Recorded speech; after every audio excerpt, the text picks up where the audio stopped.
Welcome to Bookwrights House, where curiosity, ideas, and stories find their place.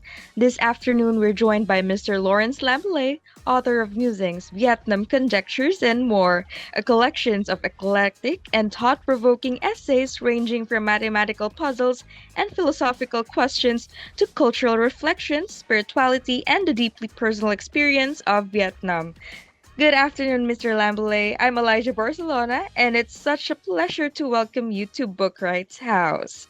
Okay, to start the interview, let's delve in first to the origin of the book. So let's start at the beginning.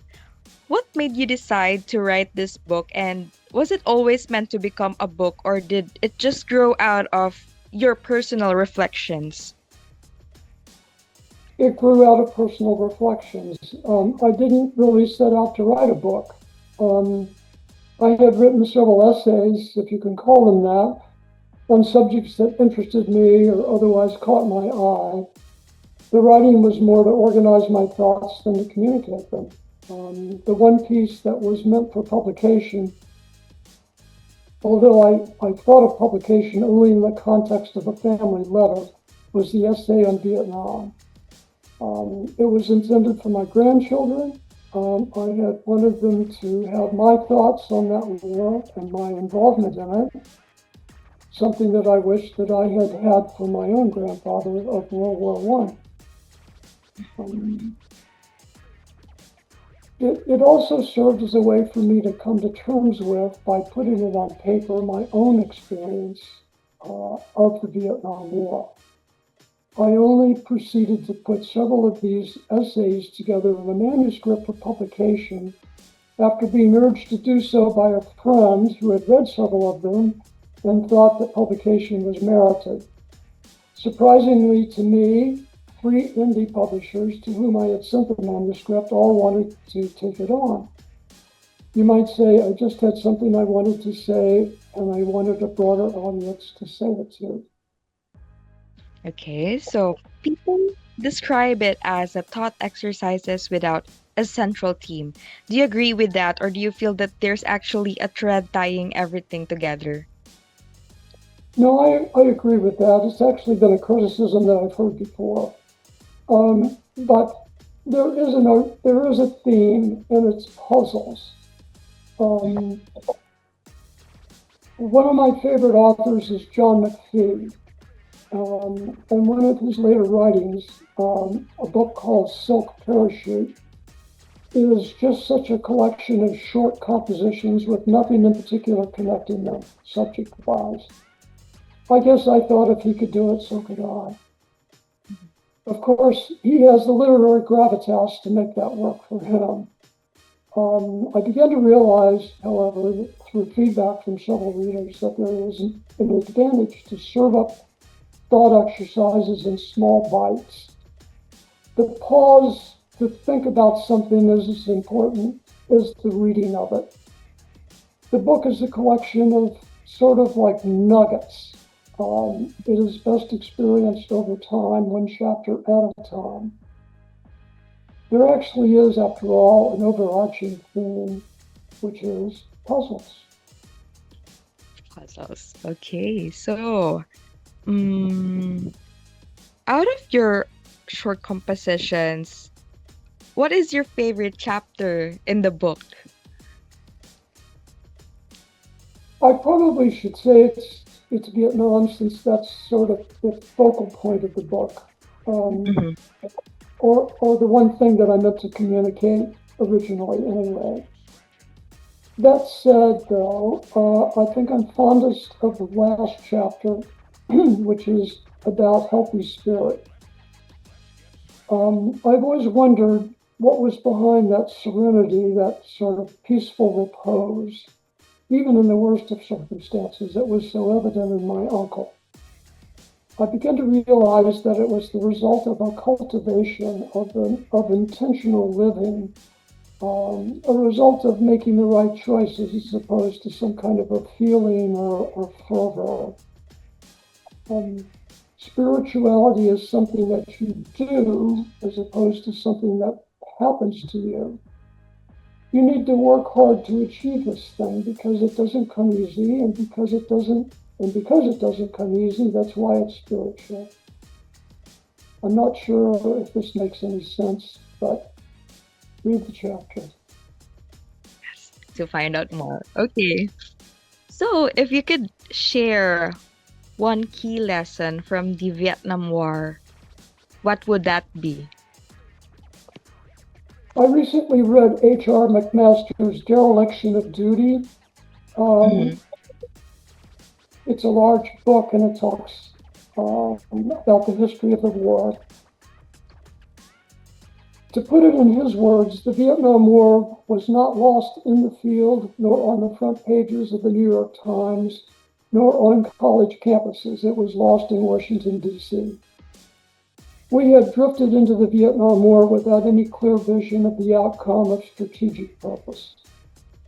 One incremental decision led to necessitating another until we found ourselves irreversibly embroiled, carried forward by sort of an escalation, leaving debate on purpose behind. The generals understood that things were wrong, but the process just kept being carried on.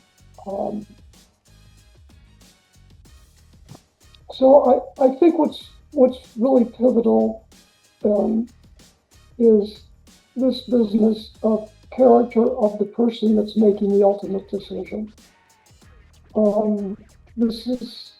Kennedy wrote about this in a book called Profiles in Courage. And the courage comes from just setting aside your political considerations and just thinking only about what's best for the country. Unfortunately, we don't base our voting on personal character of a candidate, but Vietnam teaches that we really should do so. The next war is right around the corner if it isn't here already. Okay, that one is a really deep one. Okay, so the author of your book, Musings, Vietnam, Conjectures, and More. What does more mean in the title? Okay, well, Vietnam is clear, and there are several conjectures which some of them relate to mathematics. One of them actually doesn't. It's about maps, about using 4 colors on maps. The remaining chapters are the more parts. There is a chapter on diets and fasting, a chapter on the convention of rightward turning windmills, a chapter on cultural differences from north to south, a chapter on spirituality, which I previously mentioned, and a chapter on the source of free will. That last chapter on free will might additionally be considered a conjecture, but that's the moral part. Okay, so out of all the chapters that you stated, which one has sparked the most reaction from readers, and why do you think it hit home for them? I think it was the 4 colors chapter. I'm not entirely sure why. It was initially commented on by one of the indie publishers who said, I've never seen anything like this before. I'm not sure what he meant by that. The chapter is about the fact that it only takes 4 colors to differentiate any map of any territory anywhere in the world. And it's just a hypothesis that seems to cry out for some rational reasoning behind it. People have attempted to prove it by computer even, and it just needed to be reasoned, I think. Could I imagine a scenario where more than 4 colors would be needed for any map or any territory? The more I tried to find such a case, the more I began to realize the validity of the conjecture. At some point in trying to disprove something, the proof of it becomes increasingly evident. It's only a matter of how long you're willing to keep at it to convince yourself. Okay, that was a really nice. So, um, you clearly have a fascination with puzzles since it's the overall theme of the book and conundrums. So, what draws you to this kind of mathematical challenges? I'm not a mathematician, but math doesn't intimidate me either. What I like about mathematics is that a math proposition is either true or it isn't true. It's not fungible. In a society where so much of truth seems to be relative these days, it's nice to consider something that's just absolute. It's true or it isn't true. Like a puzzle, I'm intrigued by the complexity presented by mathematics, and particularly conundrums involving math. I think complexity is another theme of the book. We tend to oversimplify life way too much. The devil is in the details, they say. I say dealing with complexity is where one learns things. Certainty is the enemy of invention. If you want to think about outside the box, you have to get out of the box. Indeed. So, when you were writing this book, um, who is your target audience? Or what type of readers do you have in mind? Well, as I said, I didn't set out to write a book, so I can't claim that there was a reader in mind Mhm.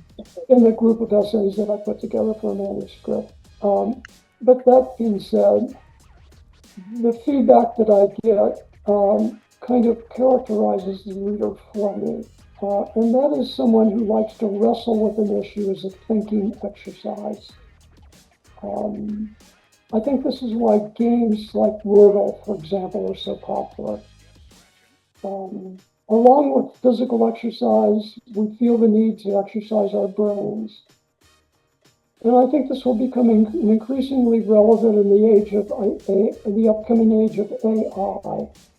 AI will have the ability to do some of our thinking for us, sort of sapping our minds, possibly, of some of our mental acuity. The book is asking us to stop and give a subject some thought, not just read it and absorb it, but give it some thought.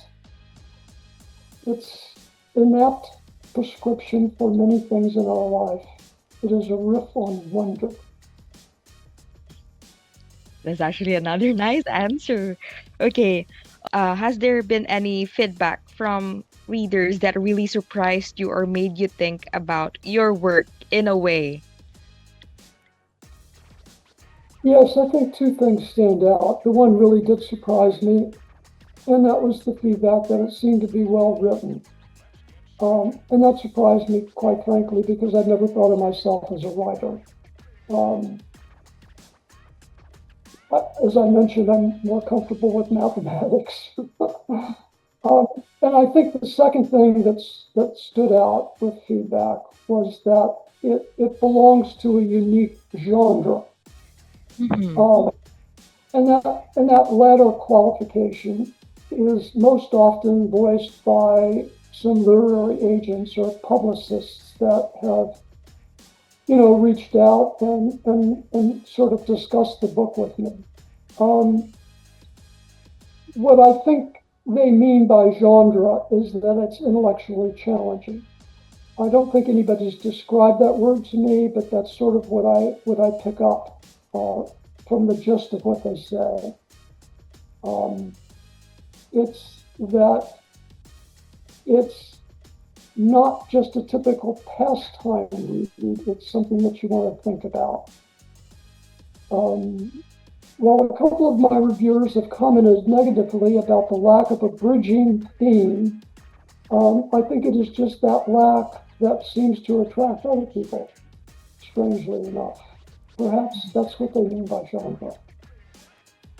Okay. Okay. Mm, for our last question, is there another book that you are working on right now, or do you plan to like explore another theme or genre in the future, perhaps? No, I think I'm very comfortable in this genre. Um, and there are a lot of provocative puzzles to bend one's mind around. You know, I can just tick off a few. I'm not saying that I'm at the moment planning to write a book on any of these, but these are just things that kind of intrigue me, and I think they would be an interesting exercise to take on. Um, for example, what might Jesus have to say about the Gaza situation right now? How about, will AI ultimately diminish our ability to handle complex thought by doing so much of it for us? Another one, is there a connection between the rise of Christian evangelism and the rise of popularism, and specifically MAGA? If gravity is the force that it interacts between bodies that have mass, why does it bend light waves, which are massless? Another one, why do chips require so much energy when nothing seems to be moved by that energy? Where does the energy go? Another one, why, as St. Paul says in the Corinthians, I am strong when I am weak? Is that not just an oxymoron? And lastly, why does dark matter matter? Quite intriguing topics. Okay. Mr. Lambelet, thank you for sharing your journey and insights with us today. Musings, Vietnam conjectures, and more doesn't just ask questions, it reminds us why asking them matters. And to everyone listening, thank you for joining us here at Bookwrights House. May this book spark your curiosity, deepen your reflections, and remind you that life's puzzles, mathematical or human, are worth wrestling with. Until next time, keep reading, keep wondering, and keep engaging with the questions that shape our world.